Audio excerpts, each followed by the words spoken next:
Que alegria estarmos aqui, mais um culto, mais um domingo para prestarmos culto a Deus. Você que está aqui com a gente na Igreja do Amor Orlando presencialmente, você é muito bem-vindo. E você que está no online, você também é bem-vindo. De qualquer lugar do mundo que você esteja, coloca aí nos comentários de onde você está falando. A gente quer te conhecer, a gente quer saber, né, aonde você está nos assistindo.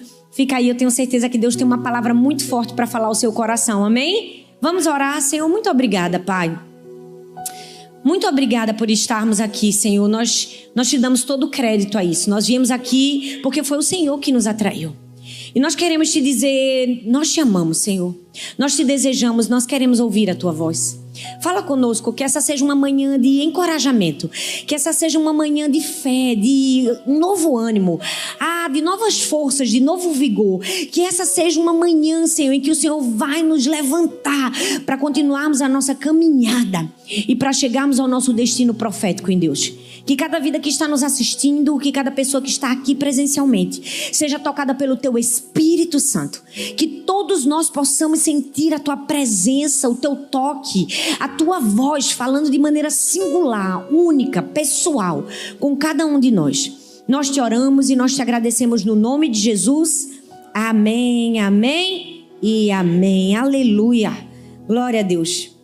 O que fazer quando estiver no meio do caminho? Esse é o tema da mensagem de hoje. Eu queria que você abrisse sua Bíblia, por favor, em Josué capítulo 4, a partir do verso 1. Josué capítulo 4, a partir do verso 1. Se você não tem sua Bíblia, não tem importância. Você pode ouvir, você pode acompanhar aqui com a gente. Tenho certeza que Deus vai falar com você. Diz assim: quando toda a nação terminou de atravessar o Jordão, o Senhor disse a Josué: escolha 12 homens dentre o povo, um de cada tribo, e mandem que apanhem 12 pedras do meio, fala comigo, meio, do meio do Jordão, do lugar onde os sacerdotes ficaram parados. Levem-nas com vocês para o lugar onde forem passar a noite. Josué convocou os 12 homens que escolhera dentre os israelitas, um de cada tribo, e lhes disse: passem adiante da arca do Senhor, o seu Deus, que está no meio do Jordão. Ponham cada um de vocês uma pedra nos ombros, conforme o número das tribos dos israelitas. Elas servirão de sinal para vocês. No futuro, quando seus filhos lhe perguntarem: que significam essas pedras? Respondam que as águas do Jordão foram interrompidas diante da arca da aliança do Senhor. Quando a arca atravessou o Jordão, as águas foram interrompidas. Essas pedras serão como um memorial perpétuo para o povo de Israel. Os israelitas fizeram como Josué lhe havia ordenado, e as pedras estão lá até hoje. É verdade que na vida é preciso ter muita fé para começar algo. É preciso ter muita fé para dar um primeiro passo. É preciso ter muita fé para concluir uma jornada. Mas é preciso ter uma fé ainda maior quando você está no meio do caminho, no meio da jornada. Hoje eu quero falar com você que talvez está no meio do caminho, no meio de uma jornada, no meio de um sonho, no meio de um propósito, no meio de um milagre, no meio de um negócio. Você está no meio do caminho. Aqui o povo de Israel estava exatamente assim. Eles não estavam nem na alegria da saída do Egito, naquela euforia, Deus nos tirou daqui, nem estavam na alegria da entrada da terra prometida. Eles estavam no meio do caminho. Eles estavam chegando naquele lugar em que nada mais se pode fazer, apenas confiar nas promessas de Deus a nosso respeito. Sabe aquele lugar que tudo que a gente tinha para fazer a gente já fez, e agora a gente precisa continuar acreditando que aquele que fez a promessa é fiel para chegar até o fim? É fiel para cumprir? Esse é o meio do caminho. E talvez você hoje esteja no meio do caminho, ou se você não está, em algum momento da sua vida, você vai chegar nesse lugar. E você precisa entender que sua vida, sua família, seus recursos, seu chamado, seu propósito, seu ministério foi um presente que Deus te deu. Mas mesmo sendo um presente dado por Deus, é nossa função administrar. É nossa função administrar os milagres que Deus nos deu. Eu amo que existem coisas sob nossa jurisdição. Eu amo que Deus coloca nas nossas mãos a responsabilidade de cuidar daquilo que Ele mesmo nos deu. Sua família está sob sua jurisdição. Seus recursos estão sob sua jurisdição. Seus sonhos também. É sua função administrar cada um deles. E hoje nós estamos aqui essa manhã porque Deus quer nos ensinar como administrar o meio do caminho. E nós precisamos entender que quando a gente chegar lá, a gente precisa continuar. A gente não pode desistir. Sabe, o povo de Israel estava ali no meio do caminho, mas a forma como eles administraram o meio do caminho ia dizer sobre o futuro deles, e não somente sobre o futuro deles, ia falar sobre o futuro de toda uma geração. Então não se iluda, quando você administra bem ou mal o meio do seu caminho, sua vida é afetada, mas a próxima geração também. Seus filhos e os filhos dos seus filhos, e a sua geração e a próxima geração podem ser afetadas a depender de como você administra o meio do caminho. Nós não podemos desistir no meio da jornada. Essa é a mensagem de Deus para mim e para você hoje. Não desista quando você estiver no meio do caminho. E nesse texto nós vamos aprender 3 lições e fazer 3 perguntas sobre o que nós aprendemos quando estamos no meio da jornada. A primeira lição está em Josué, capítulo 3, o verso 15. Diz assim: quando chegaram no Jordão e puseram os pés dentro da água, ela parou de correr e ficou amontoada na parte de cima do rio até Adã. Na parte de baixo, o rio secou completamente até o Mar Morto. Então, o povo passou para o outro lado, perto de Jericó. Enquanto os israelitas atravessavam pisando em terra seca, os sacerdotes que levavam a arca ficaram parados aonde, gente? No meio do rio Jordão. E ficaram ali até que todo o povo acabou de passar. Eu não sei se você já viu, com certeza você viu no shopping, numa loja, num centro comercial. É muito comum que no banheiro, no lavabo, a torneira seja automática. Aquela torneira que a gente só precisa colocar a mão e a água desce. Gente, aquela torneira é maravilhosa, a gente não faz esforço nenhum. A gente coloca a mão e a água desce. A verdade é que nós estamos vivendo, às vezes, a síndrome da torneira automática, como eu costumo chamar. A gente está tão acostumado de colocar a mão e a água descer, que a gente acha que na nossa vida sempre vai ser assim. A gente coloca a mão e Deus faz a água descer. E o povo de Israel estava vivendo assim. Eles estavam vivendo a síndrome da torneira automática. Eles estavam acostumados com o maná que todos os dias via para ele de maneira gratuita, na facilidade de cair aos seus pés. Eles estavam acostumados com uma nuvem durante o dia, uma coluna de fogo durante a noite. E às vezes nós também estamos assim. A gente está no meio do caminho, mas a gente está querendo colocar a mão e descer a água de maneira automática. Mas tem momentos na nossa vida que Deus está dizendo: é preciso uma ação sua. Aqui o texto não diz que o Senhor, o próprio Deus, abriu as águas do Rio Jordão. Ele diz que as águas foram abertas quando eles puseram os pés. Eles precisaram fazer alguma coisa. E tem momentos na nossa vida que Deus vai requerer de mim e de você colocar os pés sobre as águas. Deus vai requerer de mim e de você uma ação. Deus vai requerer de mim uma atitude. É por isso que o primeiro conselho dessa ministração é: quando você estiver no meio do caminho, administre as suas atitudes. A pergunta é: o que você vai fazer? O que você vai fazer quando você estiver no meio da jornada? Quando você estiver no meio do caminho?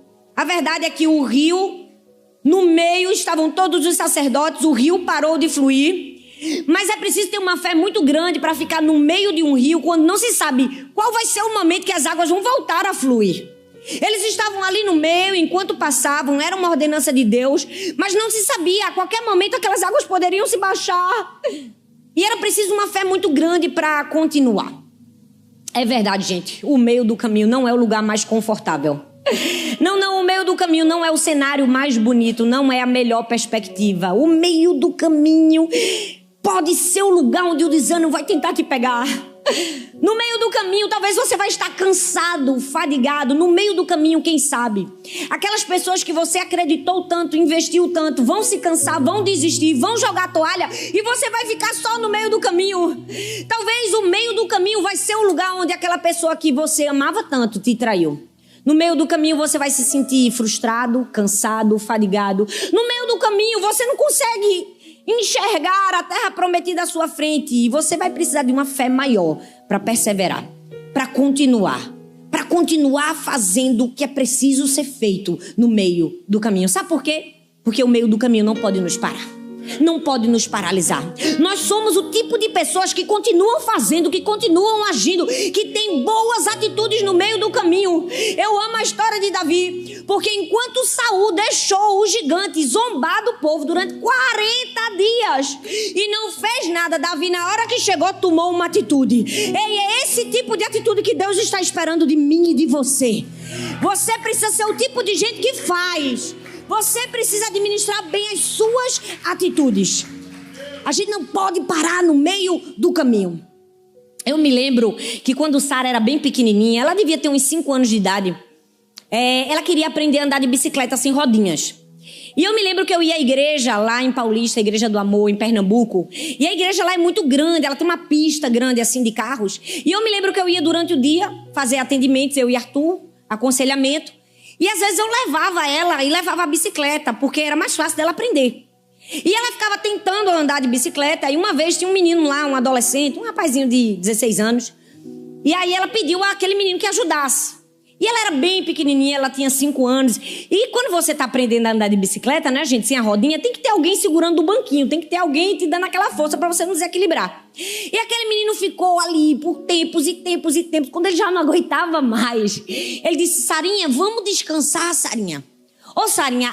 Aí ele veio com um argumento teológico, achando que ia ser fácil de convencer minha filha. Ele disse assim: Sarinha, até Jesus descansou. Ela olhou para ele e fez: Jesus só descansou quando ele terminou o seu trabalho. Uau! Assim que tem que ser a nossa vida. Jesus só descansou quando terminou o trabalho. Eu só descanso quando eu terminar o trabalho. Eu não paro, eu não desisto. Eu continuo pedalando, eu vou até o fim. Não importa se eu estou no meio da jornada. Eu vou continuar fazendo e administrando as minhas atitudes. Mas tem gente que quando está no meio do caminho não quer fazer. Cansou de fazer. Cansou de trabalhar. Não é? Tem gente que diz assim: eu não me inscrevi para essa parte. Eu só queria a parte dos milagres. Bom, já é um grande milagre que Deus nos escolheu. Já é um grande milagre que Ele me escolheu a você. Pessoas imperfeitas, pessoas falhas, pessoas que têm uma história de dores, de aflições, pessoas que foram feridas, pessoas que foram machucadas. Já é um grande milagre que Ele nos escolheu. Já é um grande milagre que você está aqui, que eu estou aqui, que eu estou viva. Que mesmo em meio a jornadas eu não parei, você não parou. Já é um grande milagre. No meio do caminho, o que você vai fazer? Você precisa entender, vai ter que passar pelo meio. Ninguém está imune ao meio. Ninguém está imune ao processo. Sabe qual é o nosso maior problema? É que às vezes quando a gente está no meio do caminho, a gente quer entender o que está acontecendo. E às vezes a gente perde um milagre tentando entender um método. Nós não podemos perder o nosso milagre tentando entender o método, tentando entender como Deus vai fazer. A gente precisa simplesmente confiar que Deus vai fazer, não importa como Ele vai fazer. Não importa, importa que eu preciso confiar. Administrar o meio do caminho talvez seja a parte mais difícil da sua vida. Porque uma coisa, gente, é o gás do começo. Uma coisa é quando você ouve as promessas de Deus. É quando você começa, você está ali imbuído naquela alegria. Eu vou conquistar, Deus está comigo. Outra coisa é quando você está chegando perto, já entrando na terra prometida. Parece que vem uma energia, vem um gás. Mas quando você está no meio do caminho, que você precisa continuar acreditando na promessa de Deus, aí é mais difícil. Exige um nível de fé maior pra gente. E tem gente que acha que o meio do caminho é terrível. Ai, meu Deus, eu não queria estar no meio. O meio do caminho é péssimo. Deixa eu te dizer, o meio do caminho só é ruim quando você faz um estado, aquilo que era pra ser só um estágio na sua vida. O meio do caminho só é ruim quando você fica mais tempo do que o necessário. O meio do caminho só é ruim quando você arma um acampamento quando era só um lugar de passagem.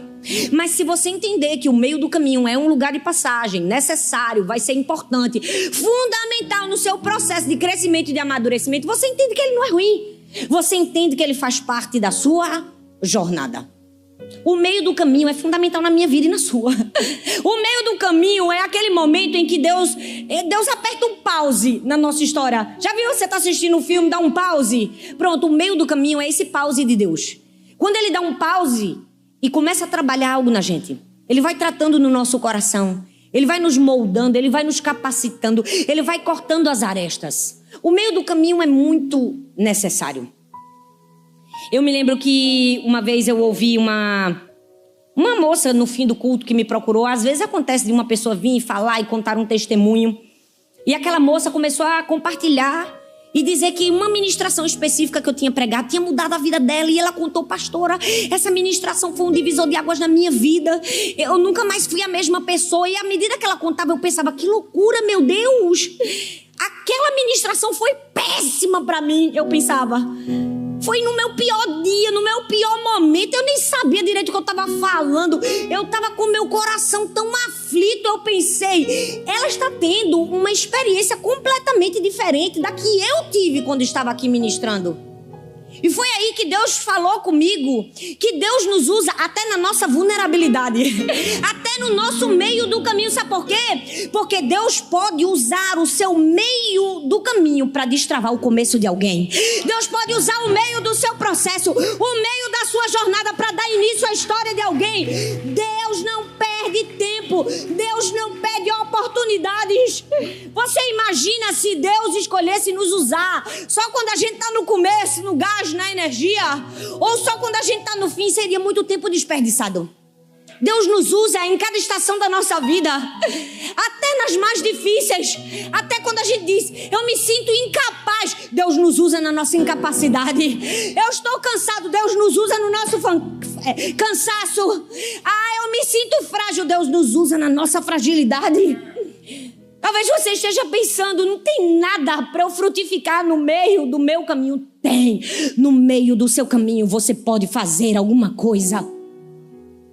No meio do seu caminho, qual vai ser a sua escolha? Administre suas atitudes. Olha, nós estamos aqui há mais ou menos 1 ano e meio, não é verdade? E eu confesso que esse 1 ano e meio foi difícil. Foi difícil pra gente. A gente enfrentou tantas lutas em tantos âmbitos na nossa vida. E foi um ano frágil. E eu me lembro quantas vezes que eu vim para a igreja, mas a minha alma estava cansada.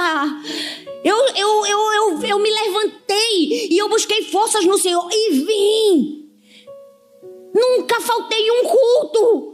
Um domingo em 1 ano e meio. Eu estava sempre bem no começo ou no fim? Não. Às vezes eu estava no meio do meu caminho e às vezes as pessoas não estavam percebendo. Mas no meio do caminho eu escolhi administrar as minhas atitudes. No meio do meu caminho eu peguei o microfone e preguei em todos os cultos de mulheres. Às vezes minha alma estava aflita, estava sangrando, mas eu estava aqui com fé no meio do meu caminho. Deus está falando comigo e com você. Não importa em qual lugar você está da jornada, Deus quer te usar nesse lugar. Não desista, não pare, continue caminhando. Sabe por quê?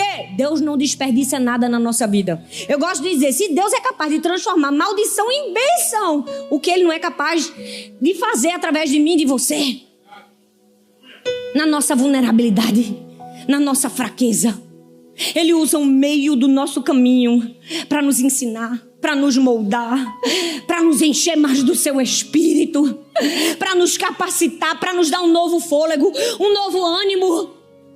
Deus é intencional em tudo que faz. Às vezes nós vamos precisar enfrentar algumas coisas no meio do caminho que a gente não compreende, mas Deus sabe lá na frente porque a gente tem que enfrentar. Olhe para a vida de José. Tem case de sucesso maior no quesito ser treinado para viver um propósito no meio do caminho do que ele? Não! Ele sonhou que seria grande, sonhou que seria líder, sonhou que Deus ia fazer algo grande através da vida dele. Os feixes dos seus irmãos se curvavam. E mais, ele não somente sonhou, ele recebeu a validação do próprio pai. Ele recebeu uma capa: você é especial, você é separado. E aí, quando tudo parece que vai dar certo na vida dele, ele sonha, ele recebe uma carta. Aonde ele vai parar? No poço. Sabe por quê? Antes de nos dar um propósito, Deus vai nos dar uma lição. Deus nunca vai nos dar um propósito sem antes nos dar uma lição. Qual seria o propósito de José? Cuidar para que um povo não morresse de fome. Ele teria a função de preservar todo um povo da fome. Como é que se aprende a economizar comida? Passando fome. No poço tinha picanha, gente? Tinha, vocês não estão me respondendo. Tinha uma picanha? Tinha churrasco no poço? Tinha camarão no poço, gente? No poço tinha fome. Vai passar fome, José, porque um dia você vai precisar administrar fome. Um dia José ia precisar perdoar os seus irmãos. Perdoar quem deveria amar, cuidar, estar perto e não cuidou e não esteve perto. Como é que ele precisava aprender? Passando solidão. Vai para a prisão. Vai para a prisão, José, para aprender o que é solidão. Para um dia, quando você precisar perdoar, você está pronto para perdoar. Nada na nossa vida é por acaso. Deus é intencional em tudo que Ele faz. Nós vamos precisar entender que tem coisas que a gente não entende, mas Deus já está trabalhando lá na frente. José ia precisar liderar pessoas. Ia precisar ser o chefe de toda uma nação, o governante. Como é que se aprende a liderar gente? Liderando os piores. Liderando gente complicada. Porque liderar gente fácil não ensina. É muito bom quando você fala assim, me ajuda aqui, te ajudo. Ruim é quando você diz assim, me ajuda aqui. Vixe, só quer mandar. É ou não é? É assim. Quem foi que José foi liderar? Prisioneiros. Condenados. Ele estava na prisão e ficou como chefe dos próprios prisioneiros. Ei, nós precisamos aprender que às vezes nós passamos por algumas atitudes no meio do caminho, algumas adversidades, porque Deus quer ver as nossas atitudes. Sabe, a razão pela qual às vezes a gente vê os milagres na Bíblia e a gente celebra é porque a gente sabe o fim. A gente sabe como termina. Agora, duro é quando a gente está no meio do caminho, a gente não sabe como vai terminar e a gente continua celebrando. Quer ver quando você está no meio do seu caminho, no meio de uma enfermidade, no meio de uma dor, no meio de um luto, no meio de uma angústia na alma. Você não sabe como vai terminar e você diz, Deus, eu confio. Eu confio que o Senhor é bom nesse momento. Eu confio que o Senhor é fiel nesse momento, mesmo que eu não esteja vendo bondade, mesmo que eu não esteja vendo fidelidade, mesmo quando tudo ao meu redor parece que está dando errado, mesmo quando tudo ao meu redor diz que não, eu continuo confiando que o Senhor é bom. Essa precisa ser a nossa atitude no meio do caminho. Esse precisa ser a nossa resposta, precisa ser o nosso sacrifício ao Senhor. Romanos 8:31 diz assim, que diremos, pois, à vista dessas coisas? Se Deus é por nós, quem será contra nós? Deixa eu te dizer algo, a importância não está na pergunta. A importância está na resposta. O texto diz, que diremos, pois, à vista dessas coisas? É uma pergunta para mim e para você. O que você vai responder diante de tudo que você está vivendo? Qual vai ser a sua resposta? O que você está fazendo quando você está no meio do caminho? Sabe, tem momentos na nossa vida que Deus aparentemente pausou a nossa vida em direção ao nosso destino profético em Deus. Parece que tudo está paralisado. E a gente precisa entender que o favor, a bênção de Deus, a capa, a roupa nova é pro hoje. Mas a lição, gente, é pro amanhã. A capa alguém pode tirar de você, pode ou não pode? Pode, os irmãos tiraram de José, tiraram ou não tiraram? Os sonhos podem zombar de você? Podem zombar de você. Mas a lição ninguém rouba de você. O que você aprendeu no poço ninguém tira. O que você aprendeu na prisão ninguém tira. Deus está te forjando para chegar no fim da maneira certa. O que você vai fazer no meio do caminho? Eu me pergunto se não é assim na nossa vida. Se a razão para a alegria parar de fluir, a razão da fé parar de crescer, a razão de perdermos a perspectiva de quem Deus é, não é o meio do caminho. Vamos falar a verdade. Lugar duro, lugar difícil é o meio do caminho. A gente não sabe o que nos espera lá na frente. A gente não sabe como vai terminar. E nós precisamos entender, da revelação de Deus até a liberação de Deus, coisas estão acontecendo nos bastidores que a gente não está enxergando. Deus continua trabalhando. Você pode não estar enxergando, mas entre a revelação do que Ele te deu e a liberação do que Ele vai te confiar, Ele não parou, Ele continua trabalhando. Ou seja, você também não pode parar. Você não pode se deixar paralisar. Você precisa continuar confiando. Você precisa continuar caminhando. Tem gente que faz só do domingo. Só do domingo, o momento da força. Não. O culto do domingo não é um lugar onde você vai se energizar. É um lugar onde você vai ganhar força e encorajamento. Não. Aqui não é uma tomada para você botar aqui, ó, acender. Não, é todo dia. É na sua casa. É quando você acorda, é quando você ora, é quando você fala com Deus. Não sei o que falar, não fala, chora. Deus entende suas lágrimas. Eu amo que até quando a gente não sabe o que dizer, Deus entende os nossos pensamentos. Quantas vezes eu me ajoelhei e eu dizia, Deus, Vou ficar só aqui. Porque tudo que eu tinha para falar eu já falei mesmo. O Senhor já sabe. Quantas vezes a gente não consegue nem dizer. As palavras não saem da nossa boca, mas a gente diz: eu escolho permanecer, eu não vou desistir, eu vou continuar caminhando. Eu tô assim, agora, lá na frente há um destino de vitória preparado para mim. Eu não deixo o Senhor, eu não deixo de ir à igreja, eu não deixo de comungar, eu não deixo de frutificar, eu não vou paralisar. Eu posso até descansar um pouco, mas parar jamais. O que você vai fazer? É a pergunta que eu faço. Segundo, quando você estiver no meio do caminho, administre os seus pensamentos. Não são apenas atitudes. O que você vai lembrar? Então Josué disse: pegue 12 pedras e as empilhem. E no futuro, quando os filhos de vocês perguntarem o que são essas pedras, conte a eles o que o Senhor fez. Diga a eles que nós nem sabíamos se iríamos conseguir, mas Deus fez algo por nós que só Ele poderia fazer. E nós chegamos lá. Nós passamos o rio. O que você vai lembrar? O texto aqui diz que Josué faz o quê? Ele faz um memorial. Ele manda cada pessoa de cada tribo pegar uma pedra para que aquele monumento fosse um memorial. Que ninguém se esquecesse do que Deus fez ali no meio do Jordão. E como eu costumo dizer, eu imagino as histórias bíblicas. E elas são, como eu costumo dizer, cinematográficas e apoteóticas. Olha que lindo, gente. Aquelas pedras ali, aquele monumento do que o Senhor tinha feito. E eu fico imaginando que logo depois, em pequenas batalhas, vinham as famílias, o pai, a mãe. Olha aqui, meu filho, essas 12 pedras foi o Senhor que com braço forte, mão poderosa, nos livrou. A gente passou a pés enxutos nesse Jordão. Foi algo lindo. E depois de alguns anos, outra família, outro pai, outra mãe chegou para o filho e disse: meu filho, essas 12 pedras aqui, foi um símbolo de que Deus nos livrou. E a gente passou a pés enxutos. Mas veja, foi a gente que passou, não é? Deus não colocou a gente no braço. Foi preciso muito esforço, caminhar duro. Assim, a gente não sabia que horas as águas iam baixar. Então, poxa, a gente foi muito forte. A história começou a mudar. E talvez mais na frente o próximo fosse contar a história: essas 12 pedras aqui, meu filho, que coisa estranha, foi tudo tão estranho. A gente estava passando pelo meio do Jordão, aí Josué faz a gente parar e jogar essas 12 pedras aqui. Nem eu entendo. Foi isso que aconteceu. O tempo foi passando e a história foi se perdendo. Entre o capítulo 4 de Josué e o 2 de Juízes, a história sumiu. A geração de Josué colocou as 12 pedras e a próxima geração já não sabia nem da história. Havia esquecido. Por quê? Porque esqueceram de lembrar. As pessoas contaram a história da maneira errada. O que você vai lembrar quando estiver no meio do caminho? Você precisa lembrar do começo da história, da visão que Deus te deu, da promessa que Ele fez a você.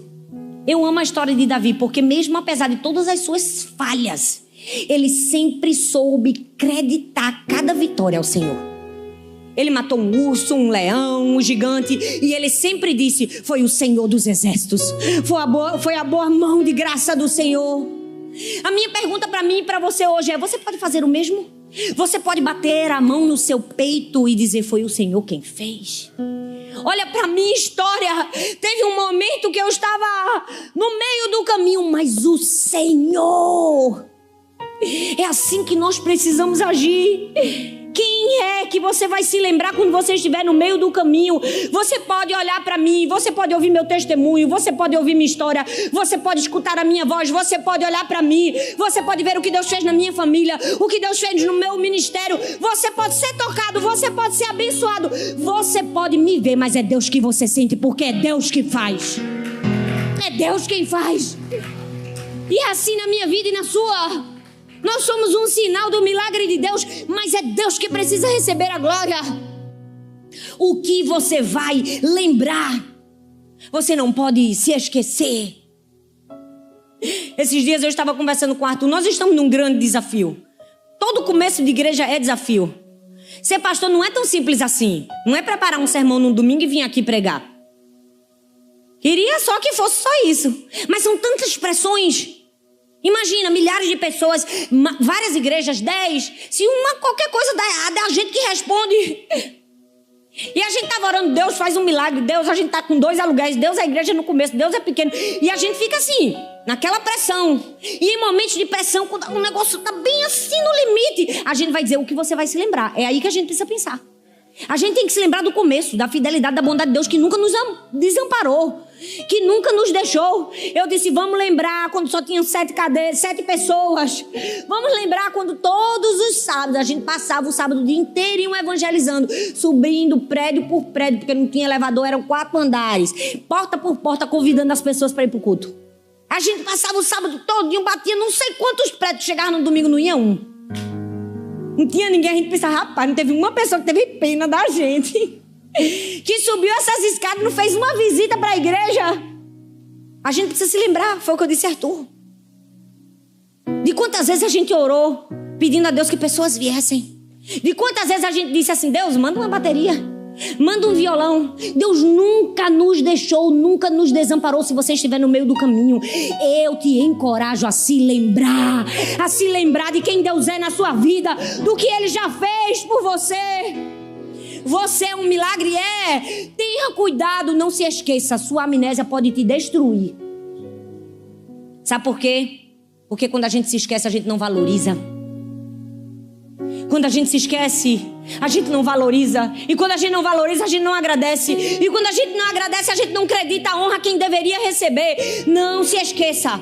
Quando você estiver no meio do caminho, se lembre da coisa certa. Não se deixe ser tocado pela familiaridade. Se tem algo perigoso na vida do cristão, é a familiaridade com as bênçãos. É a familiaridade com o favor divino. Outro dia eu fui pregar no Rio de Janeiro. E vamos falar a verdade, o Brasil é lindo, mas o Rio de Janeiro, gente, o Rio de Janeiro é bonito demais.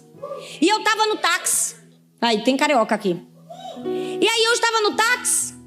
E aí, toda hora que eu via uma paisagem linda, o morro fazia, meu Deus, que lindo. Meu Deus, que coisa mais linda. E eu falava porque eu falo, né, gente? Eu gosto de falar. E aí o taxista ficou impressionado como eu estava achando bonito. E ele disse assim, meu Deus, às vezes a gente pode viver no meio disso tudo e nem perceber. E é verdade. Às vezes a gente pode viver no meio de um milagre e não perceber que nós estamos vivendo no meio de um milagre, não é verdade? Às vezes a familiaridade pode roubar a gratidão no nosso coração. No meio do caminho que você vai se lembrar. E por fim, a terceira e última lição. Quando você estiver no meio do caminho, conte a história. O que você vai dizer, o que você vai fazer, o que você vai lembrar e o que você vai dizer. Josué continua e diz assim, no futuro, quando seus filhos lhe perguntarem o que significam essas pedras, respondam que as águas do Jordão foram interrompidas diante da arca da aliança do Senhor. Quando a arca atravessou o Jordão, elas foram interrompidas. Essas pedras serão um memorial perpétuo para o povo de Israel. O que você vai dizer? O que você vai falar? A verdade é que o diabo não quer que a gente fale, não é verdade? Ele não quer que a gente conte a nossa história. Ele não quer que a gente conte o nosso testemunho. A verdade é que as pedras estavam lá, mas eles deixaram de contar a história. Sabe, às vezes isso pode acontecer na nossa vida. A gente pode ter os monumentos de religiosidade, não é? A gente pode vir à casa do Senhor todos os domingos. E a gente pode tentar seguir a palavra de Deus, mas perder o relacionamento com Ele. Às vezes a gente tem as 12 pedras, mas a gente perdeu a intimidade. A gente deixou de contar a história. Porque as 12 pedras estão lá, o monumento está lá. Aparentemente tudo está bem, mas a gente parou de falar. O diabo quer que você pare de contar. Contar a sua história, contar o seu testemunho. E deixa eu te dizer, você tem uma história. Você tem um testemunho lindo de algo que Deus fez só na sua vida. É ímpar, é particular, é único, é seu, é meu. E não, eu não estou falando necessariamente daquele testemunho, quando eu tinha 4 anos. Não. Estou falando do seu testemunho de hoje. Do que Deus fez na sua vida essa semana. Porque às vezes a gente só quer algo muito grande para contar. Mas deixa eu te dizer, fale no meio sobre as pedras, mesmo que as pedras aparentemente sejam pequenas. Deus está nos convidando a contar o testemunho das pedras, não importa o tamanho delas. Qual é o teu testemunho que você pode falar hoje, sobre o que você está vivendo hoje? Porque, certamente, só o fato de você fazer assim, respirar já é um grande testemunho. Você tem vida. Você está aqui na casa do Senhor. Você poderia estar em qualquer outro lugar. Mas que favor, que privilégio é estar na casa do Senhor. O que você vai dizer? Sabe, infelizmente, às vezes acontece conosco o que aconteceu com o povo. Eu fico imaginando que talvez as batalhas que vieram na frente fizeram eles lembrarem mais das batalhas, mais dos problemas, do que daquele que pode resolver problemas e batalhas. Eles lembravam e tinham uma memória muito maior dos problemas do que do solucionador dos problemas. Eles tinham uma memória muito maior da circunstância adversa do que do milagre que havia sido vivido. A nossa memória para o milagre tem que ser maior do que a memória para o problema, do que a aflição. Eu me pergunto se as batalhas não estão roubando a nossa memória das bênçãos, do favor de Deus. Sabe, não pare de contar a história. Não pare. Em toda e qualquer circunstância, conte a história. O que Deus está fazendo na sua vida hoje. Fale sobre isso. Conte a história. Conte no meio, sobre o meio do caminho. Mesmo que o meio do caminho seja difícil, tem uma pedra no meio do caminho que você pode falar. Tem algo que Deus está pedindo para você compartilhar. Deus quer contar a história dele através da nossa história. Deus não ia esperar a gente só estar no começo ou no fim para nos usar. Ele quer nos usar em toda e qualquer circunstância. E eu me lembro que em um momento eu estava bem no meio do meu caminho. Assim, sabe daqueles dias que a gente está fragilizado? Cansado, normal. Todo mundo se cansa, gente. Eu também sou ser humano como qualquer outra pessoa. E eu me lembro que eu recebi uma mensagem muito especial de uma ovelha aqui da igreja, de Orlando. E na mensagem ela contava a história do sprint final da corrida. E eu confesso que eu não sabia muito bem sobre esse termo, porque eu nunca fui atleta, né, gente? Dá pra perceber pelo meu tamanho. Só que o sprint final da corrida é aquele momento em que no atletismo, na corrida, o atleta já tá assim, exausto, cansado. Ele já não tem mais força para correr como deveria. Só que ele passou do meio do caminho, já está mais perto da chegada. E ele precisa buscar força de onde ele não tem, energia de onde ele não tem, para dar uma arrancada final. E é aí que ele faz o sprint final da corrida. Ele busca energia lá de dentro, ele se esforça mais do que qualquer outro momento. E ele corre com toda a sua força para chegar no fim. Deus te trouxe aqui hoje porque Ele quer te dar um novo ânimo para essa corrida chegar ao fim. Para você fazer o sprint final da corrida. Sabe por quê? Porque a Bíblia diz em Isaías, capítulo 40, versículo 31, os que esperam no Senhor renovarão as suas forças, voarão com asas como águia, correrão e não se cansarão, caminharão e não se fatigarão. Talvez você diz, da onde eu vou tirar, Thalita? Da onde eu vou tirar essa força que eu preciso para continuar? Se hoje até para me levantar foi difícil, você vai tirar do Senhor. A Bíblia diz no Salmo 121, eleva os meus olhos para os montes, de onde me virá o meu socorro? O meu socorro vem do Senhor, que fez os céus e a terra. A Bíblia diz, bom é esperar a salvação do Senhor, e isso em silêncio. Você pode estar passando por uma dor, você pode estar passando por uma aflição. Alguém pode ter sido levantado para te machucar ainda mais. Aguarde a salvação do Senhor em silêncio. Não responda. Provérbios 18:10 diz, o justo tem aonde correr. O justo corre para o Senhor e nele encontra refúgio. Não importa se você está no meio da caminhada, se você está no começo ou se você está no fim, você tem um Deus que te supre de força, de ânimo, de paz, de alegria, de fé, de coragem, de ousadia para concluir a prova. Fique em pé no seu lugar. Eu creio que Deus está aqui para derramar uma porção nova, de força, de ânimo. Você não veio apenas ouvir uma palavra, você veio ser tocado pelo Espírito Santo. Há a unção de Deus aqui, há um toque liberado. Levante as suas mãos e diga, eu quero, Senhor. Toca-me, Jesus. Me dá força. Eu estou muito feliz que você tenha chegado até aqui. Obrigada por assistir até o fim essa mensagem. Eu espero que ela tenha sido uma bênção na sua vida. Eu tenho mais um convite para você. Compartilhe essa palavra com outras pessoas e que ela também seja vida e encorajamento para outras pessoas. E não se esqueça, eu vou deixar aqui nessa tela mais 2 indicações de mensagens para você assistir. Tenho certeza que continuar aprendendo vai te ajudar a chegar no propósito de Deus para a sua vida. Um grande beijo no seu coração e Deus abençoe.